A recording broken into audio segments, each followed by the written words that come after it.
नमस्कार दोस्तों, स्वागत है आपका पुनः हमारे चैनल पर। उत्तराखंड इतिहास की श्रृंखला में आज हम आगे बढ़ते हैं और पढ़ते हैं हमारा कुनिंद वंश। तो उससे पहले मैं आपको बता दूं कि अगर उत्तराखंड या अदर एग्जाम से रिलेटेड कोई भी टेस्ट सीरीज़ को आप ज्वाइन करना चाहते हैं तो आप हमारी ऐप को डाउनलोड कर सकते हैं, जिसका लिंक मैं आपको डिस्क्रिप्शन बॉक्स में दे दूंगी। तो चलिए शुरू करते हैं। कुनिंद वंश को उत्तराखंड में राज करने वाली पहली राजनीतिक शक्ति माना जाता है। इम्पॉर्टेंट क्वेश्चन है कि उत्तराखंड की पहली राजनीतिक शक्ति कौन थी या कौन से शासन को कहा जाता है, तो वह है कुनिंद वंश। तो जो कुनिंद वंश का शासन रहा वो यहाँ पे पहली शताब्दी से लेकर तीसरी और चौथी शताब्दी तक रहा। अशोक के शिलालेखों में कुनिंद कुनिंद वंश के क्षेत्र को अपरांत, जबकि यहाँ के लोगों को पुलिंद कहा गया है। इसके इसके बाद इस वंश की जो राजधानी थी, प्रारंभिक राजधानी थी, वो कालकूट में थी। और इस वंश का सबसे प्रतापी शक्तिशाली राजा था वो अमोघभूति था। ये क्वेश्चन हमारे एआरओ प्रीलिम्स में आया था, मिलान करने के लिए आया था कि अमोघभूति किससे संबंधित है, तो वो कुनिंद वंश से था। कालसी शिलालेख के अनुसार कुनिंद वंश मौर्यों के अधीन हुआ करते थे। कुनिंद वंश का जो कुनिंद राजवंश था, इसके इसके शासनकाल को 3 चरणों में विभाजित किया गया है। पहला चरण था, पहले काल का चरण था, उसके जो राजा हैं जिनके बारे में पता चला है वो है सुबाहु। उसके बाद दूसरे जो काल है, इस चरण में राज शासकों की कोई जानकारी हमारे पास उपलब्ध नहीं है। और तीसरे काल के जो राजा थे, शासक थे, उनमें हैं मुख्य जो हैं विश्वदेव, अग्रराज, धनभूति प्रथम, धनभूति द्वितीय, बलभूत, अमोघभूति, शिवदत्त, हरिदत्त, शिवपालित और छत्रेश्वर, जिनमें से अमोघभूति और छत्रेश्वर मुख्य राजा हैं। अब जो इम्पोर्टेंट चीज़ है, कुनिंद वंश की जो मुद्राएं हमें प्राप्त हुई हैं, और ये मुद्राएं हमें प्राप्त हुई हैं मध्य हिमालय से प्राप्त हुई कुनिंद कालीन मुद्राओं को उनके कालक्रम के अनुसार 3 प्रकार की मुद्राओं के रूप में हम विभाजित कर सकते हैं।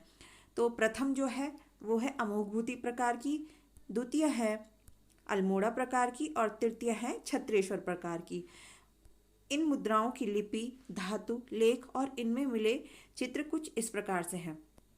तो सबसे पहले हम पढ़ते हैं अमोघभूति प्रकार की लिपि में कौन सी लिपि है। जो अमोघभूति प्रकार की जो मुद्राएं हैं उनमें जो लिपि यूज हुई है वो है ब्राह्मी और खरोष्टी। धातु जो यूज हुआ है वो है तांबा और चांदी। इसमें जो लेख प्राप्त हुए हैं रजकुनिंदस, अमोघभूति, महाराजस। मुद्राओं में जो चित्र प्राप्त हुए हैं वो नारी, मृग, स्वास्तिक, नदी और नाग। ये अमोघभूति प्रकार की जो मुद्राएं हमें प्राप्त हुई हैं।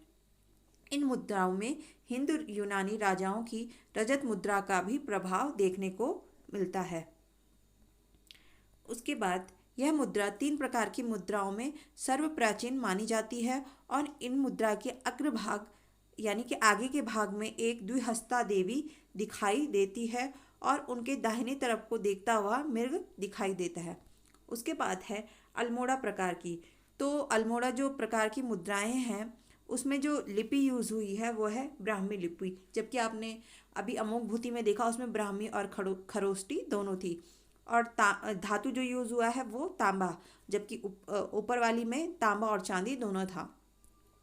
मुद्राओं में जो चित्र हैं वो हैं वृत्त, कुबड़ा बैल, वेदी, नंदीपात, मानव मूर्ति, नाग इत्यादि।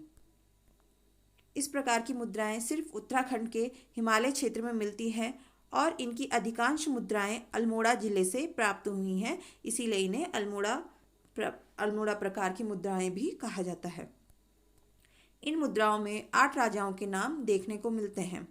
इनमें से 4 राजाओं के नाम वाली अलग अलग मुद्राएं अल्मोड़ा से मिली हैं, जिनमें 4 राजाओं के नाम हैं शिवदत्त, शिवपालित, हरिदत्त, मगभत।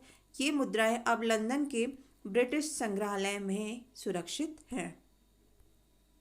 महेश्वर जोशी द्वारा एक ताम्र मुद्रा जिसमें राजा शिव रक्षित का नाम है ब्रिटिश संग्रहालय से ही प्राप्त हुई थी। बाद में कत्यूरी घाटी अल्मोड़ा से 54 मुद्राएं प्राप्त हुई, जिनमें से एक राजा शिवदत्त, एक राजा आशेक और शेष मुद्रा राजा गोमित्र की है। पंडित लाल गुप्ता द्वारा गढ़वाल क्षेत्र से प्राप्त विजयभूति की एक ताम्र मुद्रा का विवरण भी प्रकाशित किया गया है। इस प्रकार इन 8 राजाओं के नाम वाली मुद्राएं अल्मोड़ा प्रकार की मुद्राओं के अंतर्गत आती हैं, जिनमें 6 अल्मोड़ा से, 1 गढ़वाल से और 1 ब्रिटिश संग्रहालय से प्राप्त हुई हैं। अब आती है बात छत्रेश्वर प्रकार की मुद्राओं की। तो इनमें जो लिपि है वो है ब्राह्मी लिपि और धातु है तांबा और लेख भागवत छत्रेश्वर महामना। मुद्राओं में जो चित्र है त्रिशूल धारण किए हुए भगवान शिव की चित्र यहाँ पे प्राप्त हुए हैं। इस प्रकार की मुद्रा का कुषाण प्रभाव देखने को मिलता है, यानी कि जो छत्रेश्वर मुद्रा है उसमें कुषाण राजा थे उसका प्रभाव देखने को मिलता है। और इन प्रकार की जो मुद्राएं हैं उन्हें शिव मुद्रा भी कहा जाता है। कुनिंदों की मुद्राओं में अलग अलग प्रकार के धार्मिक चिन्ह भी प्राप्त हुए हैं। ये चिन्ह जो है शैव और बौद्ध धर्म से संबंधित है। ये क्वेश्चन भी इम्पोर्टेंट है कि कुनिंद शासक की मुद्राओं में कौन से धर्म का प्रभाव देखने को मिलता है। तो आज की वीडियो में बस इतना ही। आज हमने अपना कुनिंद वंश से रिलेटेड जो भी इम्पोर्टेंट फैक्ट थे वो कंप्लीट किए। मिलते हैं अगली वीडियो में, तब तक के लिए bye bye, good luck, take care.